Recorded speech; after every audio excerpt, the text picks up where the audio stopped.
You can relive 3 of Doctor Who's adventures on BBC Videos. Seeds of Death, Pyramids of Mars, and Death to the... came to an end in 1985. It made front-page news and led to sustained protest by the programme's many supporters. This year it came back with a new Doctor, and tomorrow it celebrates its 24th birthday. But it seems that some of its fans are still not happy.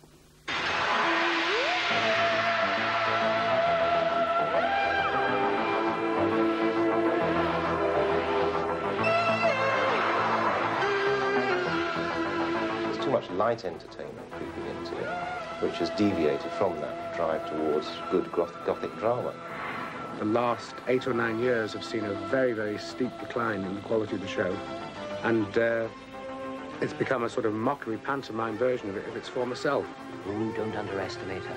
She's a brilliant but sterile mind. There's not one spark of decency in her. I'm overwhelmed. Oh, Such superior diagnostic talents. it's my 40. Well, then it's a pity they can't be concentrated on the machine. Oh. Press attention has focused on the new Doctor, Sylvester McCoy, but the programme's critics feel the problem goes deeper. It's lost that which it once had very tangibly, and that is the ability to be, for the small screen, what Hammer Films were doing at their peak, for the widescreen. If you like, it's lost the ability to terrify, not terrify perhaps, but frighten children in a non-horrific way. So, you are a Time Lord. I renounce the Society of Time Lords. Now I'm simply a traveler. In time and space. In time and space. John Nathan Turner, the producer of Doctor Who, declined to appear on this programme, but in September he answered his critics on open air. I think that quite often the memory cheats. I think that everybody who's ever watched the series has an era that is their favourite, whether it's the Patrick Troughton era or even the William Hartnell era. And I think that in a way, maybe 20 years later or 15 years later, I think the appreciation of it in retrospect is perhaps a little cloudy. Because at the same time, the viewers are ageing. I'm not being nostalgic at all, because being familiar with the old shows and comparing them, I think you can see that the first 4 Doctors, William Hartnell, Patrick Troughton, John Pertwee and Tom Baker, they all had a wonderful eccentric charisma, and they had a standard of quality running through all their shows. This works remarkably quickly, doesn't it? Am I to pour some more? No, thank you, Molly, but you can tell me what the date is. The date? But what is it about Doctor Who that leads to such impassioned debate? Firstly, science fiction is a very popular genre within a literary mode. Secondly, Doctor Who is the only long-running science fiction series on television, so it's always going to have a strong bedrock of fans. But it's also a quite unique format in that it is almost formatless. I mean, apart from the fact that it has the TARDIS and the fact that it has the Doctor, it's possible within that particular structure to produce almost anything. They can produce adventure series, they can produce historical romances, they can produce gothic horror, they can produce comedies, they can produce almost anything, if you like, and the Doctor can transmute into almost anything or anybody. And therefore, it has a sort of winning format in the way that perhaps a soap doesn't. I first got interested in Doctor Who when I was about 9 years old. I was sitting there in the lounge of my parents' old house, and they said there was a new programme. I remember looking in the paper, and we thought we'd all sit down and watch it, and from the opening title sequence, I remember being riveted. There's only one way in and out of this yard. I should be here when you get back. I want to see your faces when you try to explain away your behavior to a policeman. Nevertheless, we're going to find one. Come on, Barbara. What are you doing out there? She is in there. Close the door, please. But, Barbara, what you like?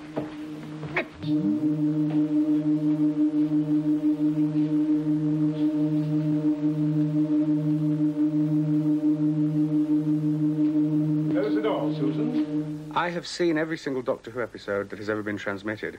There were actually a couple that I missed at the time when they were being actually on the air, but of course I've got them on video since then, so I am now in a position to say that I've seen every single one and missed nothing. And apart from getting a video collection together and having every Doctor Who apart from 118 episodes which are missing and lost forever unless some private film collector turns up copies, I've got a pretty amazing collection of TV scripts from the series. A lot of original props, including sort of like a 5-foot servo robot from a Patrick Troughton episode, which is so big that we had to sort of half dismantle the cellar to get it down in there.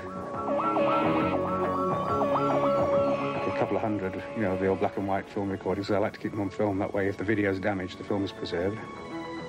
And a lot of sort of books from around the world, a lot of American magazines on the show, and a lot of British magazines like Doctor Who Bulletin, which examines the history of the show. The central essence of the Doctor's character is a kind of weird eccentric with a great love of humanity and of civilizations and of a sense of fair play and justice. A general sort of cosmic magician with sort of magical qualities.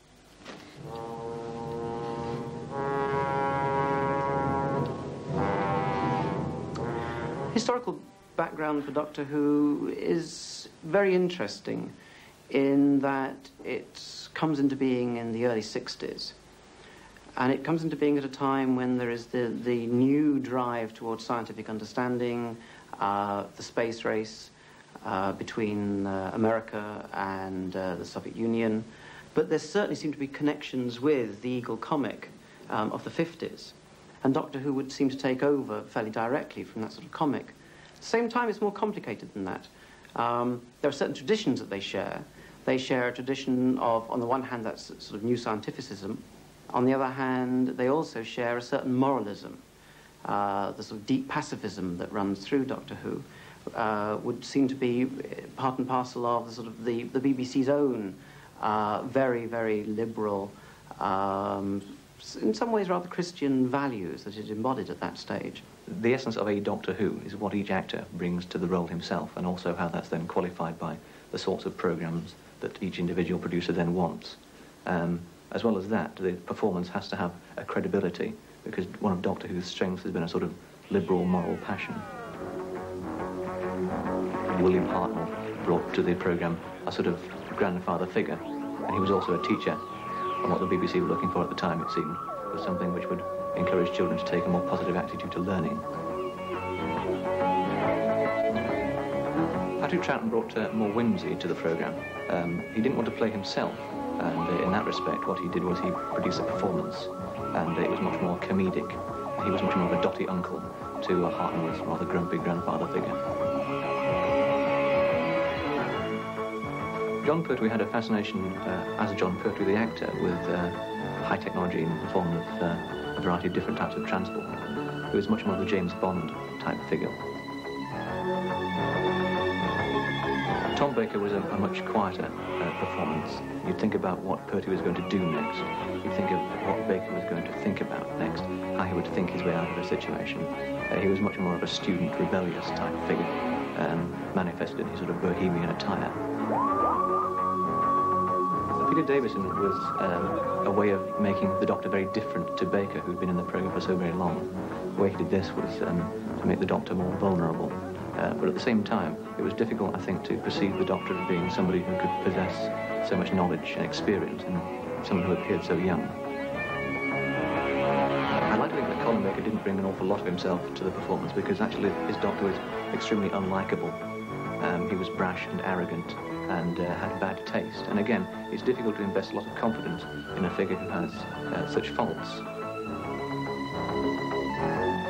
The new Dr. Sylvester McCoy, he said in taking the role that he wants to make it like Magnus Pyke or David Bellamy, to make the performance such that it's somebody who's manically involved and enjoys everything he does. As regards the long-term future of Doctor Who, Michael Grade, before he left us, said the jury was still out. If they decided to scrap Doctor Who tomorrow, you'd lose the most flexible format that the BBC has ever had in the way of a drama series that can appeal